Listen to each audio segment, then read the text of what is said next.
श्रीपादराजम शरणम सुभते. आता कालच्या भागात आपण पाहिलं होतं की शंकर भट हे सिद्ध योगींद्रांच्या आश्रमामध्ये पोचले होते आणि तेथे गेल्यानंतर त्यांनी मीनाक्षी सुंदरेश्वराच्या मंदिराचंही दर्शन घेतलं होतं. तर आता पुढची कथा आपण ऐकणार आहोत. तर रात्रीनंतर सिद्ध योगेंद्रांनी त्यांना जो काही उपदेश केला तो उपदेश केल्यानंतर शंकर भट गाढ झोपले. पुढचा कथा अशी, माझ्या सद्भाग्याचे मलाच आश्चर्य वाटत होते. दुसऱ्या दिवशी मी सकाळी उठलो तर आश्चर्याचा धक्का बसला, कारण मी एका औदुंबराच्या रक्षाखाली पहुडलो होतो. जवळपास माणसांची गर्दी नव्हती. श्री सिद्ध योगेंद्राच्या आश्रमातील माझा रात्रीचा मुक्काम एक भ्रम होता काय? मी श्री सिद्ध योगेंद्र जादूगार होते की सैतान होते, असे नाना विकल्प माझ्या मनात येऊ लागले. श्री भगवान दत्तात्रयांबद्दलचे श्री योगींद्रांचे शब्द माझ्या कानात घुमत होते. मी आपले सामान आवरून घेऊन पुन्हा प्रवास सुरू केला. सकाळी निघालेला दुपार झाली तरी चालतच होतो. थोड्याच वेळात लहान घरे असलेले गाव दिसले. मला अत्यंत भूक लागली होती. मी स्वतः ब्राह्मण असून ब्राह्मणाशिवाय इतर कोणाच्या घरी अन्न ग्रहण करू शकत नसे. कोणी शिधा पुरवल्यास मी स्वतः स्वयंपाक करण्याचे ठरवले. ते अन्न मी खाऊ शकलो असतो, पण गावात ब्राह्मण राहतात की नाही याबद्दल शंका वाटली. त्यामुळे मी गावकऱ्यांना त्याबद्दल विचारणा केली. त्यापैकी एक जण म्हणाला, महोदय, हे गिरिजन लोकांचे गाव आहे. मी या गावाचा मुख्य आहे. आमच्या गावात कोणी ब्राह्मण नाही. तुमचा आक्षेप नसल्यास आम्ही फळे आणि मध देतो. प्रवासादरम्यान शूद्राप्रमाणे आचरण करण्यास हरकत नसते, अशी म्हण आहे. त्यामुळे प्रवासात कोणीही काही देऊ केले तरी ते चुकीचे न मानता त्याचा स्वीकार करावयाचा मी ठरवले. त्या खोल अरुंद दरीत उपलब्ध असलेल्या फळे आणि मध त्यांनी माझ्यापुढे आणून ठेवली. मी ते खाणार एवढ्यात एक कावळा उडत आला आणि माझ्या डोक्यावर बसला आणि चोचीने माझ्या डोक्यास इजा करू लागला. मी त्याला हाकलण्याचे प्रयत्न केले, परंतु ते व्यर्थ गेले. तेवढ्यात अजून काही कावळे आले व ते बेलगामपणे माझ्या शरीराला सर्वत्र चोचीने जखमा करू लागले. मी घाबरून पळू लागलो. ते कावळे माझा पाठलाग करू लागले. गावातील कोणीही मला सहाय्य करू शकले नाही. गावाचा प्रमुख म्हणाला, अरे रे, अजब घटना आहे. आमच्या परिसरात कावळे कोणालाही इजा करत नाहीत. आम्हाला आश्चर्य वाटते की तुम्हाला इजा करण्याइतके हे कावळे क्रूर आणि दुराग्रही कसे झाले. तुम्ही सिद्ध पुरुषाची निंदा केली असेल किंवा अपमान केला असेल, त्याचा शाप म्हणून ही शिक्षा तुम्हाला भोगावी लागत असावी. या शिक्षाक्रमाप्रमाणे आम्ही बाधा आणल्यास त्या तपस्व्याचा राग आमच्यावर ओढवेल. त्यामुळे या दैवी क्रमाला बदलण्याचा प्रयत्न आम्ही करणार नाही. कृपया गैरसमज घेऊ नये, असे बोलून तो प्रमुख गप्प झाला. आता बघा, सिद्ध योगेंद्राच्या आश्रमात जेव्हा ते झोपले आणि झोपून उठले शंकर भट, तेव्हा काय झालं तर आजूबाजूचा आश्रमच नाहीसा झाला. आश्रम दिसेनासा झाला आणि ते एका औदुंबर वृक्षाच्या खाली झोपलेले किंवा पडलेले त्यांना स्वतःला आढळ. मग त्यांना काय वाटलं, अरे सिद्ध योगींद्रांचा आश्रम तर भ्रम तर नव्हता ना. रात्री आपण मुक्काम केला तो काय भ्रम होता का? ते सिद्ध योगींद्र कोणी जादूगर किंवा सैतान तर नव्हते ना, असेही विचार त्यांच्या मनात येऊन गेले. आणि नंतर त्यांच्या मनात सिद्ध योगेंद्रांनी जे काही दत्तात्रयांबद्दल सांगितलं ते आलं आणि पुढे त्यांनी प्रवासास सुरुवात केली. पुढे प्रवासात सुरुवात करता करता ते एका गिरिजनांच्या गावामध्ये गेले आणि तिथे त्यांना भूक लागली असं त्या गिरिजनांनी त्यांना फळे आणि मध आणून दिलेला आहे. आणि तो मध खात असताना तिथे कावळ्यांनी घेऊन त्यांना चोचीनी त्यांच्यावर प्रहार करून त्याला अगदी रक्तबंबाळ करून सोडलेला आहे. आणि त्यावेळेला तो गिरिजनांचा जो मुख्य असतो तो त्यांना काय म्हणतो, तुम्ही कोणाची तरी निंदा केली. कारण का इथले कावळे काही इतके क्रूर नाहीत की ते कोणाला असं त्रास देतील, पण तुम्ही कोणाची तरी तपस्व्याची निंदा केली असणार, महान पुरुषाची निंदा केली, म्हणून तुम्हाला हे भोगावं लागतं आहे. आणि जर आम्ही जर बाधा आणली तर आम्हालाही त्या तपस्व्याचा रोष पत्करावा लागेल, असे सांगून तो गिरिजनांचा प्रमुख गप्प होतो. मला दिलेली फळे व मध यांचा मी स्वीकार करू शकलो नाही. माझे शरीर रक्तबंबाळ झाले. मी पळत असून सुद्धा कावळे माझा पाठलाग करू लागले. मला जखमी करत होते. माझी दयनीय अवस्था पाहून मला अत्यंत दुःख झाले. मी सिद्धयोगींद्रांबद्दल शंका घेतली. त्यामुळे मला त्यांनी शाप दिला असेल काय? पण त्यांनी तर श्रीपाद श्रीवल्लभांचे दर्शन घेण्याचं भाग्य तुला लाभो असा आशीर्वाद दिला होता. बहुधा माझ्या मागील जन्मातील साठलेली पापकर्मे नष्ट झाल्याशिवाय मला भगवान श्री दत्तात्रयांचे दर्शन होऊ शकणार नाही. मी किती पापकृत्ये गोळा केली आहेत ते मला ठाऊक नाही. सर्व पापांचे परिमार्जन होण्यासाठी अशा किती शिक्षा मला भोगाव्या लागतील कोण जाणे. ही इतकी सगळी संकटे आणि समस्या श्रीपाद श्रीवल्लभांचे दर्शन व्हावे या आशीर्वादात अंतर्भूत होती का? अरे देवा, अजून किती शिक्षा माझ्यावर लादणार आहेस? आता मला कोण वाचवेल? श्रीपाद श्रीवल्लभ वाचवा मला. शरणम शरणम श्रीपाद श्रीवल्लभा. पूर्ण शरणागतीचा विचार मनात ठेवून मी धीम्या गतीने औदुंबराखाली पोचलो. मी विचार केला की दत्तप्रभूंचे निवासस्थान असलेला औदुंबर वृक्ष माझे रक्षण करेल. पण श्री दत्तप्रभूंची लीला काही औरच होती. माझ्या शरीराला अभूतपूर्व दुर्गंध येऊ लागला.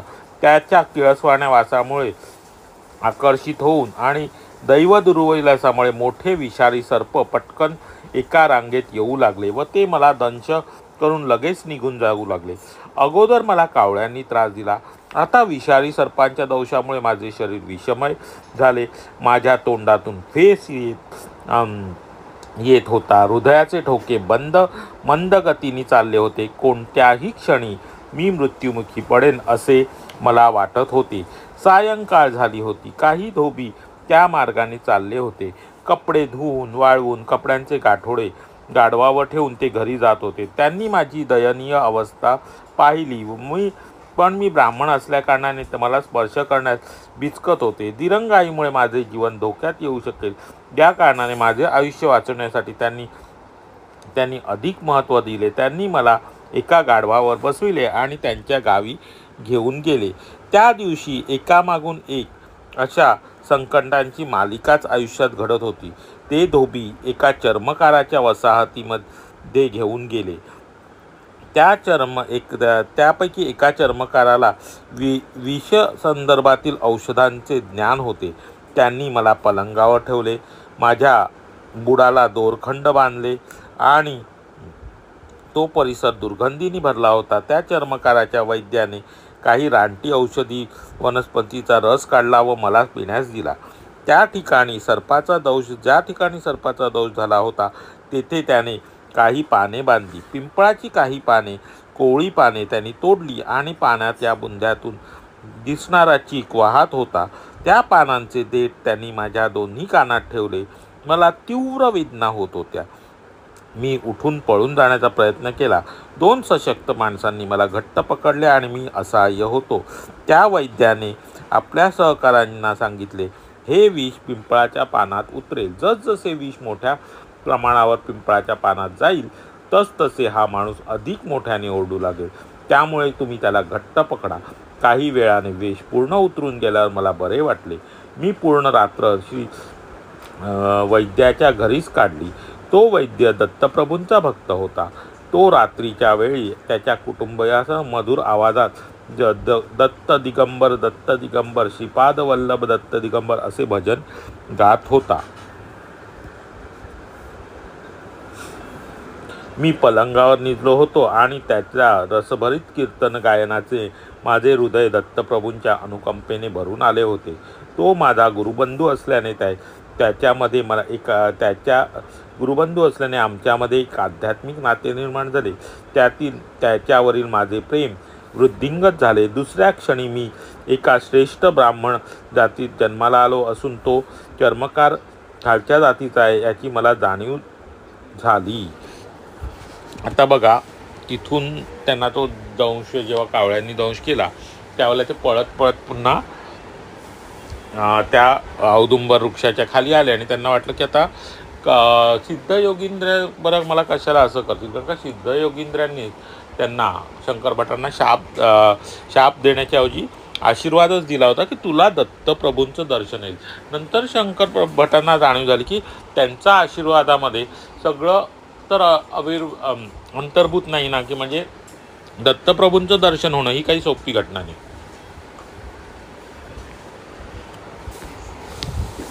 मग त्यासाठी मी गोळा केली पापकर्म सगळी आधी नष्ट होण्याची गरज आहे आणि त्याकरता कदाचित मला ही शिक्षा भोगावी लागत आहे असाही विचार त्यांनी मनात केला. म्हणजे एकाच घटनेचा शंकर भट सगळ्या बाजूनी सर्वतोपरी विचार करत होते आणि तो विचार करताना त्यांनी हेही मत मांडलं आणि मग ते दत्तांना शरण गेले की हे कारण का त्यांना असह्य वेदना होत होत्या. दत्तांना शरण गेले की मी तुम्हाला शरण आहे आणि त्यांच्या वेदना कमी होण्याच्याऐवजी त्यांच्या शरीरातनं जी दुर्गंधी येत होती त्यामुळे अनेक सर्प आकर्षित झाले. ते सर्प त्यांच्या दिशेने येऊन त्यांना दंश करून निघून जावं लागले. सर्पाचं विष अंगात भिनल्यामुळे त्यांची मरणाव्रत अवस्था झाली आणि त्याच वेळेला तिथून काही धोबी होते जे आपल्या धुतलेल्या कपड्यांचे गाठोडे घेऊन गाढवावर टाकून घेऊन जात होते. तिथे जात होते आणि त्यांना ते शंकरभटांना त्यांनी पाहिलं, पण त्यांच्या मनात आलं हा ब्राह्मण व्यक्ती, ह्याला आपण कसं बरं हात लावायचं म्हणून ते आधी सुरुवातीला ते जरा हात लावायला घाबरत होते. पण नंतर त्यांनी म्हटलं की याचे प्राण जाणार. मग त्यांनी त्याला उचलले आणि गावामधील एका चर्मकाराच्या वस्तीत आणलं. आता बघा धोब्याकडून आता ते धोब्याने त्यांना आणलेले चर्मकार म्हणजे जो चामड्याच्या वाहना वगैरे बनवतो त्या चर्मकाराकडे आलेलं आहे. आणि मग त्या ज्या चर्मकाराच्या घरी आणलं ते त्यांना बांधून त्यांच्यावर औषधोपचार केल्यानंतर त्यांच्या शरीरातलं सगळं विष उतरून गेलेलं आहे. आणि मग त्यांना तो जो चर्मकार आहे तो सुद्धा दत्तभक्तच असल्यामुळे त्याच्या घरी दत्तांचं अनुष्ठान पूजा संगीत चालू होतं, गायन चालू होतं. त्यावेळेला तो त्यांना स्वतःच्या गुरुबंधूप्रमाणे वाटू लागला होता. पण अचानक त्यांच्या मनामध्ये भावना जागृत झाली की तो ब्राह्मण आहे आणि आपण ब्राह्मण आहोत आणि तो चर्मकार जातीचा आहे ही जाणीव त्यांना झाली. आता पुढचं कथा ऐकूया. भजन संपून तो वैद्य माझ्याकडे आला. त्याचे नेत्र करुणा रसाची जणू वर्षाच करीत होते. त्याचे डोळे त्याच्या आत्मानुभव सुचवित होते. तो योगी आहे काय अशी शंका मला आली. माझ्याकडे वळून तो म्हणाला, माझे नाव वल्लभदास आहे. मी चर्मकार आहे. मी नीच जातीचा असलो तरी मी जाणतो की तुम्ही श्रीपाद श्रीवल्लभांच्या दर्शनासाठी निघालात. तुम्हाला कावळ्यांपासून त्रास झाला व स्पर्श झाला हे सुद्धा मला माहीत आहे. तसेच माझे नाव आपले नाव शंकर भट आहे हेही मी जाणतो. आता त्या वल्लभदासांनी जो चर्मकारांचा वैद्य होता त्याचं नाव वल्लभदास होतं. त्या वल्लभदासांनी सगळं काही सांगण्यास सुरुवात केली. त्यांच्या या अचूक वक्तव्याने मी अवाक झालो. मला वाटले की त्या वैद्यास ज्योतिषशास्त्राचे ज्ञान असावे. हा विचार मनात येताच वल्लभदास म्हणाला, मी ज्योतिषी नाही. श्री पिटिकापूर म्हणजे पंडितांचे माहेरघर. सांग वेदार्थ सम्राट अशी पदवी मिळालेले मल्ल्यादी बापन्ना अवधानलू यांनी त्या पुण्यभूमीत निवास केला होता. त्या परमेश्वराचे वर्णन करण्यास वेद थिटे पडले. त्या अपूर्व गोष्टीचे वर्णन अचूकपणे करणे अशक्य वाटल्याने फक्त नेती असे म्हणाले. त्या विधात्याचे स्वरूप अशा प्रकारचे आहे. त्या सृष्टीकर्त्याने पिठापूर त्या पुण्यभूमीत श्रीपाद वल्लभ म्हणून जन्म घेतला. परंतु हे प्रगाढ वेदशास्त्र असलेले पंडित अहंकारामुळे श्रीपाद श्रीवल्लभांपासून दूर फेकले गेले. शुष्क वेदांताच्या अर्थहीन तर्कवितर्क करणाऱ्यावर श्रीपाद श्रीवल्लभांची कृपा होत नाही. श्रीपादांची कृपा होण्यासाठी प्रगाढ पांडित्याची गरज नाही. आता बघा, शुष्क वेदांचा अर्थहीन तर्कवितर्क करणाऱ्यांवर काही श्रीपाद श्रीवल्लभांची कृपा होत नाही असं त्यांनी सांगितलेलं आहे. श्रीपाद श्रीवल्लभांची कृपा होण्यासाठी कोणी प्रगाढ पांडित असण्याची गरज नाही. सामान्य माणसांवर पण श्रीपाद श्रीवल्लभांची कृपा होऊ शकते. आता कसं म्हटलेलं आहे ते बघा. पिटिकापूर म्हणजे पंडितांचे माहेरघर. सांग वेदार्थ सम्राट अशी पदवी मिळवलेले मल्लादी बापन्ना अवधानलू सुद्धा यांनी त्या पुण्यभूमीत निवास केला. त्या परमेश्वराचे वर्णन करण्यास वेद थिटे पडले. म्हणजे कोणत्या परमेश्वराचे? श्रीपाद श्रीवल्लभांचे. आता काय म्हटलंय, सुरुवात कशी? श्रीपाद श्रीवल्लभांनी पिटिकापूरमध्ये जन्म घेतले आणि त्या श्रीपाद श्रीवल्लभांचं वर्णन करण्यास वेद थिटे पडले. त्या अपूर्व गोष्टीचे वर्णन अचूकपणे अशक्य असल्यास वेदांनी सुद्धा काय म्हटलं? नेती नेती. पण तिथल्या ब्राह्मणांना मात्र ते तर्कवितर्क करत असल्यामुळे श्रीपाद श्रीवल्लभांचं महत्त्व पटलेलं नाही आहे. तिथं काय म्हणतात? तुला टोचून जखमा केलेले हे कावळे म्हणजे पूर्वजन्मेचे पिटिकापूर येथील महापंडितच होते. त्यांनी आपले सारे कर्म श्रीपाद श्रीवल्लभांचे दिव्य स्वरूप त्यांनी आपले सारे जीवन हे श्रीपाद श्रीवल्लभांचे दिव्य स्वरूप दत्तस्वरूप न जाणता व्यर्थपणे व्यतीत केले. त्यांना वेद मुखोद्गत होते, पण त्याचा उपयोग काय? ते कर्म, जात, स्वाध्या हे शब्द वारंवार उच्चारून आपल्या उर्मटपणाचे प्रदर्शन करत होते. म्हणजे काय होतं, तर जे कावळे होते ते पिटिकापूरमधील पूर्वजन्मीचे महापंडित होते. पण काय होतं, पिटिकापूरमध्ये राहून सुद्धा त्यांनी श्रीपाद श्रीवल्लभांचं दिव्य स्वरूप हे जाणलं नाही आणि त्यांचं जीवन व्यर्थ व्यतीत केलं किंवा व्यर्थ घालवलं होतं. मृत्यूनंतर ते स्वर्गात गेले. इंद्राने त्यांची स्तुती केली. त्यावर स्तुतिसुमनांचा वर्षाव करत म्हणाला, अहो तुम्ही क्रामांत आहात, तुम्ही घनपाठी आहात, तुम्ही जाती आहात, अहो तुम्ही तर्कवितर्क करण्यात पारंगत आहात. काय हे भाग्य! आम्ही शेकडो वेळा हजारो वेळा वेदांत पठन केले आहे. तुम्ही शेकडो वेळा हजारो वेळा वेदांत किती गुणी आहात! तुमच्या केवळ या गुणांमुळेच तुम्ही स्वर्गात पाऊल ठेवू शकलात.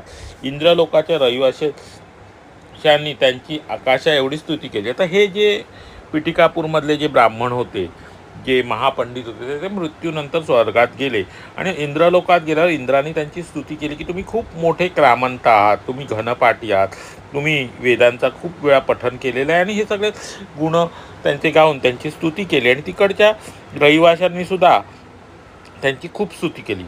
परंतु ह्या पंडितांना उपासमारीच्या तीव्र वेदना सहन कराव्या लागत होत्या. स्वर्गामध्ये दिव्य अमृत उपलब्ध होते, त्याचे प्राशन केल्याने तहानभूक यांच्यापासून कायमची मुक्तता मिळते असे त्यांनी ऐकले होते. परंतु त्यांच्याकडे सर्वांनी दुर्लक्ष केले. त्यांनी हा प्रश्न इंद्रापुढे मांडला. त्यावर इंद्र उत्तरला, वेद म्हणजे परमेश्वराचे श्वासोच्छ्वास.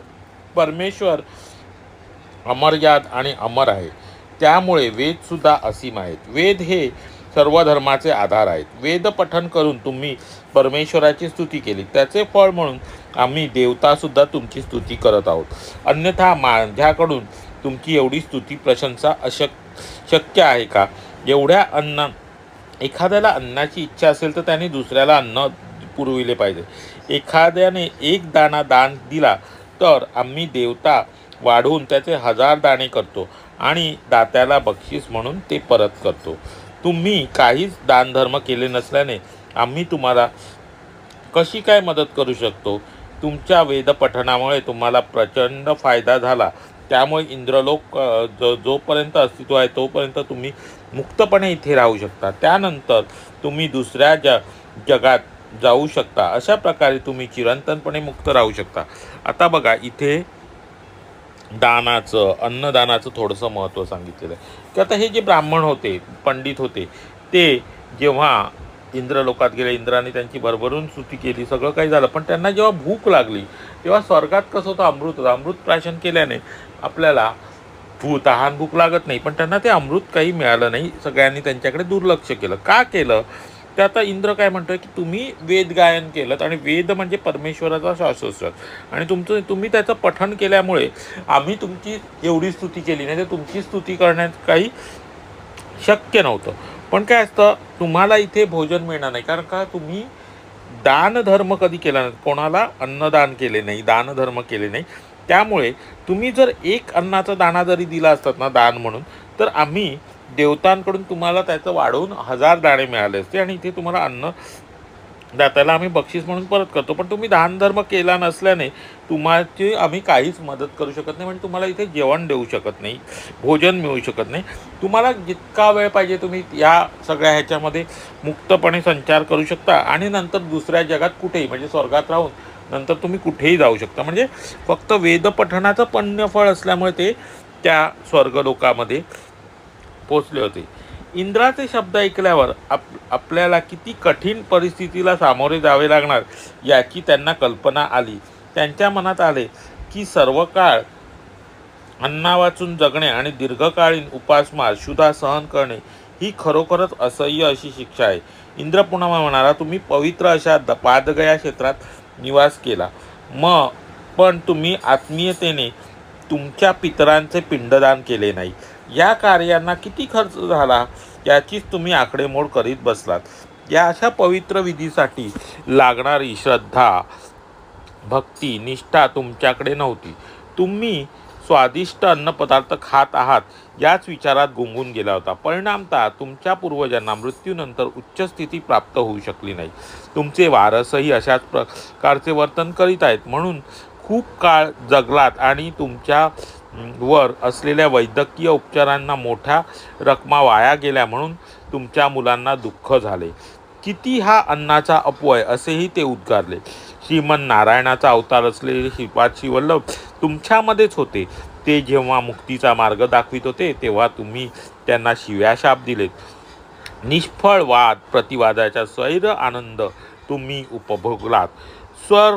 सर्व व्यापकत्व, सर्वज्ञता, सर्व शक्तिमानपणा इत्यादी अवतारांनी गुणवैशिष्ट्ये दृश्यमान असूनही तुम्ही आंधळ्याप्रमाणे श्रीपाद श्रीवल्लभ हे दत्तावतार आहेत हे ओळखू शकला नाहीत. श्रीपाद श्रीवल्लभांच्या पवित्र नामाचे स्मरण केल्याने देहशुद्धी झालेल्या व्यक्तीचे रक्तप्राशन करेपर्यंत तुम्ही व तुमचे पितर कावळे म्हणून राहतील असे विधिलिखित आहे. श्री वल्लभदास म्हणाला, शंकर भट याच कारणास्तव ते कावळे म्हणून जन्माला आले आणि त्यांच्या पूर्वीच्या चांगल्या गुणांमुळे तुझे रक्त चाखून उत्तम गती प्राप्त करू शकले. आता बघा काय कथा आहे. कुठचे कावळे काय आले, शंकर भटांना कशाला चावले. तर हे कावळे कोणतं, पिठापूरमधले पूर्वीचे ब्राह्मण स्वर्गात गेल्यावर त्यांनी अन्नदान केल्यामुळे तिथे त्यांना भोजन मिळालं नाही. इंद्राने त्यांना आणखीन एक गोष्ट सांगितली की तुम्ही दीर्घकाळ पृथ्वी पादगया क्षेत्र हे असं पवित्र क्षेत्र जिथे पिंडदान वगैरे हे विधी चालतात. पितरांची जी कार्य असतात, पिंडदान जे पितरांसाठी केलं जातं, आपले पूर्वज जे गेलेले असतात त्यांचं आपण श्राद्ध कर्म, पिंडदान वगैरे पादगया क्षेत्रीला जाऊन करत असतो. पण ह्या ब्राह्मणांनी पादगया क्षेत्रीच राहून कधी पिंडदान वगैरे केलं नाही. आपलं पितरांचं श्राद्ध कर्मसुद्धा केलं नाही आणि त्या पवित्र विधीसाठी लागणारी श्रद्धा भक्ती ही त्यांच्याकडे कधी नव्हतीच. फक्त स्वादिष्ट अन्नपदार्थ खात राहणे हाच त्या विचारात ते गुंगून गेले.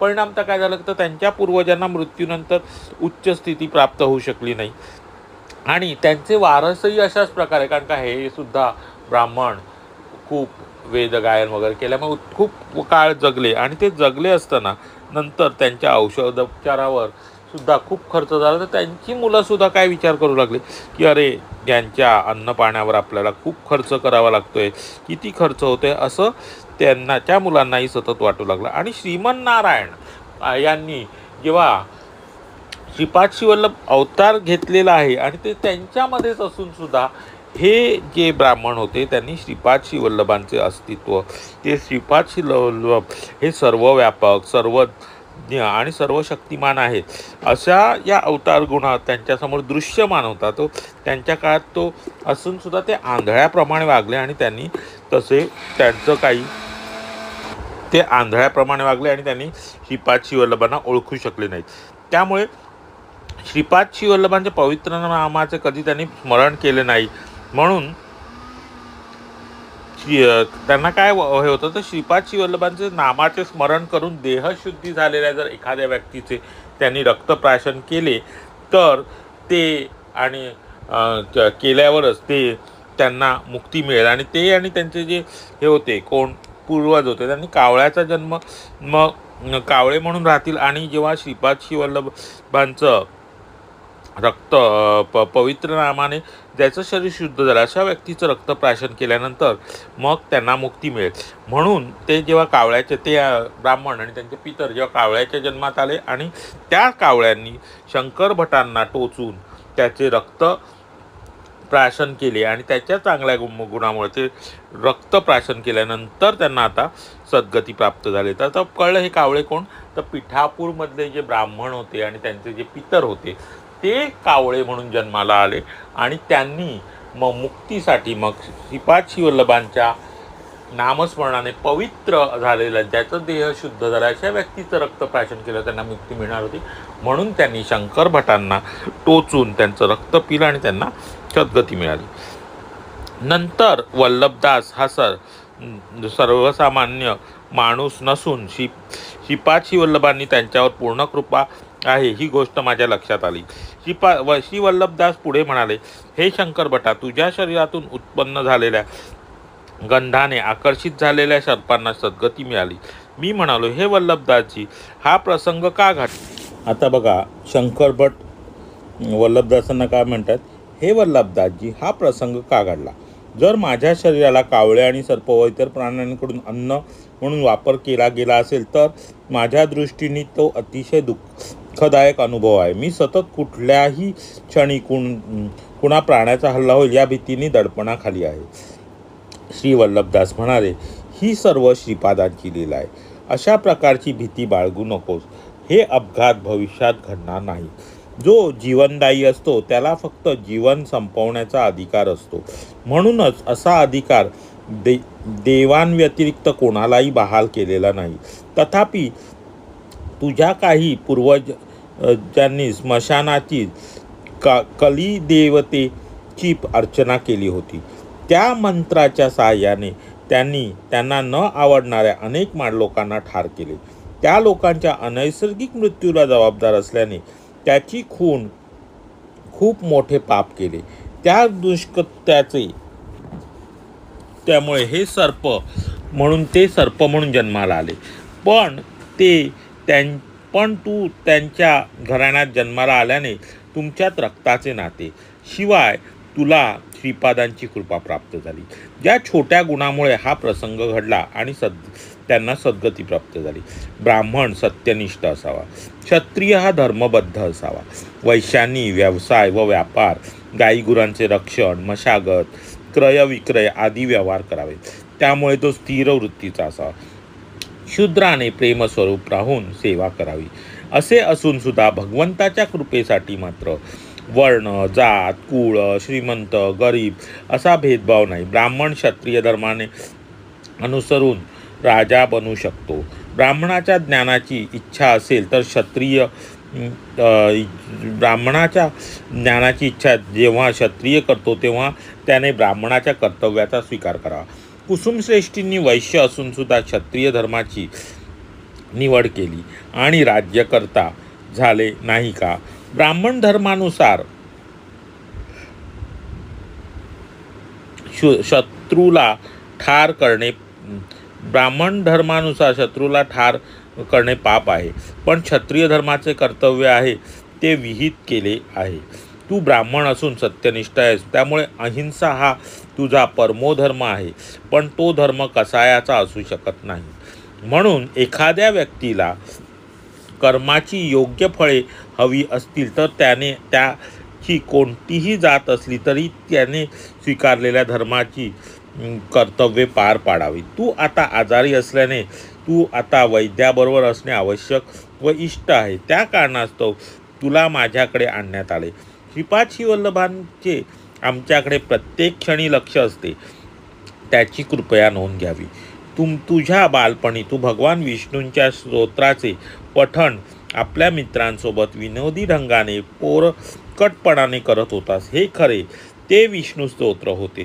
त्याच्या श्लोकाचे शब्द असे होते: शुक्लांबरम धरम विष्णुम शशिवर्णम चतुर्भुजम प्रसन्नम वदनम ध्यायेत सर्व विघ्नोपशांतये.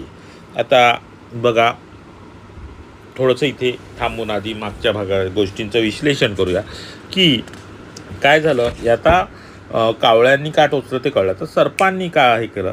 तर इथे वल्लभदास काय म्हणतात की मनुष्याला जीवन देणे आणि ते जीवन संपवणे हा अधिकार कोणाचा असतो? परमेश्वराचा की देवतांचा असतो. पण काय झालं, ह्या शंकर भटांचे जे पूर्वज होते त्यांनी काय केलेलं की स्मशानातील कलिदेवतीची अर्चना, म्हणजे जे काही काळ्या विद्या वगैरे काय असं म्हणतो ना आपण, त्या प्रकारच्या विद्यांची अर्चना करून त्यांनी मंत्राच्या साहाय्याने त्यांना न आवडणाऱ्या लोकांना ठार केलं. तर त्यांनी काय केलं, तर ज्या लोकांचा मृत्यू समय काय ठरलेला नव्हता, पुढे होता, पण त्यांनी अनैसर्गिक मृत्यूला ते जबाबदार ठरल्याने त्यांच्या दुष्कर्मामुळे ते सर्प म्हणून जन्माला आहे. आणि या सर्पांचं शंकर भटाशी, कारण का ते पूर्वज असल्यामुळे, त्यांचं रक्ताचं नातं असल्यामुळे, मग त्यांनी त्या शंकर भटांना स्पर्श दंश करून त्यांचे रक्त प्याले आणि मग त्यांना सद्गती प्राप्त झाली. तर आता लक्षात आलं, जे कावळे होते ते कोण होते, तर पिठापूरमधले पूर्वजन्मीचे ब्राह्मण होते. आणि जे सर्प होते ते स्वतः शंकर भटांचे पूर्वज होते, ज्यांनी अशा काही वाईट विद्या करून काही न आवडणाऱ्या लोकांना मारलं होतं. त्यांच्या अनैसर्गिक मृत्यूला ते जबाबदार होते. आणि त्या अनैसर्गिक मृत्यूला ते जबाबदार असल्यामुळे त्यांना, कारण का कोणाचंही जीवन संपवणं हे प्रत्यक्ष परमेश्वराचं कार्य आहे. ते जसं जीवन देण्याचं कार्य हे परमेश्वर करत असतो, तसंच ते जीवन संपवण्याचं कार्यसुद्धा परमेश्वरच करतो. पण त्या परमेश्वराच्या कार्यात विघ्न आणून अनैसर्गिकपणे त्यांनी काही लोकांना मारलं होतं काळ्या विद्येचा वापर करून. म्हणून मग त्यांना सर्प म्हणून जन्माला यावं लागलं. आणि शंकर भटांशी त्यांचं रक्ताचं नातं असल्यामुळे शंकर भटांचं रक्त प्यायल्यामुळे त्यांना सद्गती मिळाली. तर हे जे सर्प होते ते शंकर भटांचे पूर्वजच होते, ज्यांनी काळी विद्याचा वापर करून काही त्यांना न आवडणाऱ्या लोकांना मारलेलं होतं. आणि पुढे मग धर्मानुसार कसं आपलं वर्तन असावं त्याच्याविषयी सांगितलेलं आहे. क्षत्रियाने क्षत्रियाचा धर्म पालन करावं, ब्राह्मणाने ब्राह्मणाचा धर्म पालन करावं, वैश्याने वैश्याचा. आणि तुम्ही कोणत्याही जन्माने काही असला तरी जर तुम्ही एखादा व्यवसाय तसा स्वीकारलात, म्हणजे एखादा क्षत्रिय आहे आणि त्यांनी जर ब्राह्मणाची विद्या जनाची इच्छा, मग त्याचं पूर्ण वागणं हे ब्राह्मणाप्रमाणेचं. एखाद्या वैश्यानी जसं कुसुम श्रेष्ठी हे वैश्य म्हणजे वाणी होते, पण त्यांनी राज्य करण्याचा निर्णय घेतला, मग त्यांचा जो धर्म होता तो राज्याचा. आता ब्राह्मणाला वध करण्याचा अधिकार नाही, म्हणजे कोणाला मारण्याचा अधिकार नाही आहे, कारण का ब्राह्मणाचं कर्म काय तर अहिंसा आहे. पण क्षत्रियाला रक्षणासाठी तो कोणालाही आपल्या धर्मानुसार, जर तो प्रजा असेल, राजा असेल, तर त्याला प्रजारक्षणासाठी तो कोणाचाही वध करू शकतो. म्हणजे जे काही अधिकार आहेत ते तुमच्या वर्णाप्रमाणे, तुमचं जे वर्णाप्रमाणे तुमचा धर्म असेल जो तुम्ही स्वीकारलेला आहे, तर राजाचं कर्तव्य आहे की कधी लढाई झाली, युद्ध झालं, तर आपल्या प्रजेच्या रक्षणासाठी दुसऱ्या राजाला तो हे करून त्याचा माणसांचा वध करू शकतो. लढाईमध्ये तो मारू शकतो, पण तो अधिकार ब्राह्मणाला नाही.